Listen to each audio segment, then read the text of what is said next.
INDA ಮೈತ್ರಿಕೂಟ ಸಭೆ ಸೇರಿತ್ತು. ಆ ಸಭೆಯಲ್ಲಿ ತೃಣಮೂಲ ಕಾಂಗ್ರೆಸ್ ನಾಯಕ ಅಂದರೆ ಪಶ್ಚಿಮ ಬಂಗಾಳದ ಮುಖ್ಯಮಂತ್ರಿ ಮಮತಾ ಬ್ಯಾನರ್ಜಿ ಅವರು ಮಲ್ಲಿಕಾರ್ಜುನ ಖರ್ಗೆ ಅವರು ಮುಂದಿನ ಪ್ರಧಾನಮಂತ್ರಿ ಅಭ್ಯರ್ಥಿ ಆಗಲಿ ನಮ್ಮ ಒಕ್ಕೂಟದಿಂದ ಅಂತ ಹೇಳ್ತಾರೆ. ಅದೀಗ ಭಾಳ ದೊಡ್ಡ ಚರ್ಚೆಗೆ ಕಾರಣವಾಗ್ತಾ ಇದೆ. ಈಗ ಅಶೋಕ್ ಅವರು ಅದಕ್ಕೆ ಒಂದು ಟಕ್ಕರ್ ಕೊಟ್ಟಿದ್ದಾರೆ. ಅಂದರೆ ರಾಹುಲ್ ಗಾಂಧಿಯವರು ಝೀರೋ ಅಂತ ಒಪ್ಕೊಂಡಂಗಾಗಿದೆ.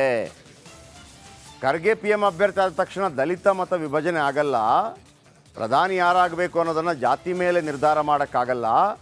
ಅವರು ಯಾವ ಜಾತಿ, ಇವರು ಯಾವ ಜಾತಿ, ಒಕ್ಕಲಿಗ, ಲಿಂಗಾಯತ, ಜಾಟ್ ಸಮುದಾಯಗಳು ಆಗಬೇಕು ಅಂತ ಬರಲ್ಲ, ಒಳ್ಳೆಯವರಾಗಬೇಕು ಅನ್ನೋದು ಮಾತ್ರ ಚರ್ಚೆ ಆಗುತ್ತೆ ಅಂತ ಅಶೋಕ್ ಹೇಳಿದ್ದಾರೆ. ನಮಗೆ ದಲಿತ ಓಟು ವಿಭಜನೆ ಭಯ ಇಲ್ಲ. ಅಂದರೆ ದಲಿತ ನಾಯಕ ಅಂತ ಅನ್ನೋ ಕಾರಣಕ್ಕಾಗಿ ಎಲ್ಲ BJPಗೆ ಮತ್ತೊಂದು ಪಕ್ಷಕ್ಕೆಲ್ಲ ಬರುವಂಥ ಓಟುಗಳು ಖರ್ಗೆ ಪರವಾಗಿ ವಾಲ್ಬೋದು ಅನ್ನುವಂಥ ಭಯ ನಮಗಿಲ್ಲ ಅಂತ ಹೇಳಿದ್ದಾರೆ. ಈ ನಡುವೆ ಹಾಗಿದ್ದರೆ ರಾಹುಲ್ ಗಾಂಧಿ ಝೀರೋ ಆದ್ರಲ್ವಾ ಅಂತ ಒಂದು ವ್ಯಂಗ್ಯವಾಡಿದ್ದಾರೆ ಅಶೋಕ್ ವಿಪಕ್ಷ ನಾಯಕ. ಕೇಳಿಸ್ಕೊಳ್ಳಿ.